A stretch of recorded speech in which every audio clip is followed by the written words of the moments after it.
Баршаңызға қайырлы күн қыздар, сіздермен Жансая. Бүгін сіздерге қатпарлы самсаның жасалу жолымен бөлісетін боламын. Міндетті түрде видеоның соңына дейін көріп, менімен бірге болыңыздар.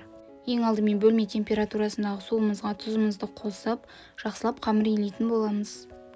Қамырымызды өте қатты немесе өте жұмсақ қылмай біркелкі етіп илеп алатын боламыз. Қамырымызды илеп болғаннан кейін 5 минутқа бетін жауып қоямыз. 5 минут өткеннен кейін қайта бір басып 15 минутқа қалдырамыз. 15 минут өткеннен кейін қамырымызды екіге бөліп жаятын боламыз.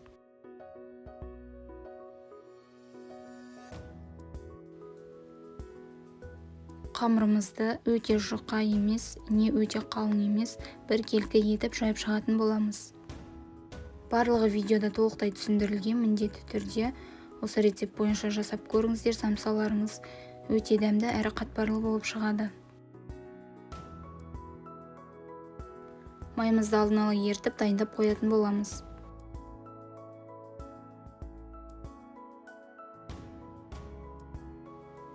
Екінші қамырымызды да дәл осындай етіп, жұқа етіп жайып шығатын боламыз. Қыздар, менің каналымда шығып отыратын күн сайынғы жаңа видео рецептерді жоғалтып алмас үшін міндетті түрде менің каналыма тіркеліп, қоңырауша белгісін қосып қоюды ұмытпаңыздар. Енді дәл осылай екінші қамырымызды да алып, жұқа етіп жайып шығатын боламыз.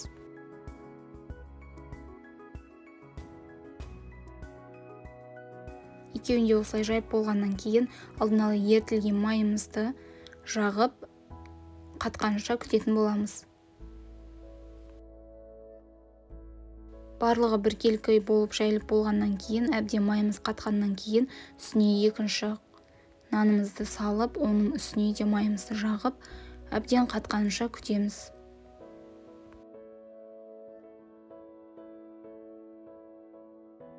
Майымыз қатқаннан кейін осылай барлығын орап шығатын боламыз.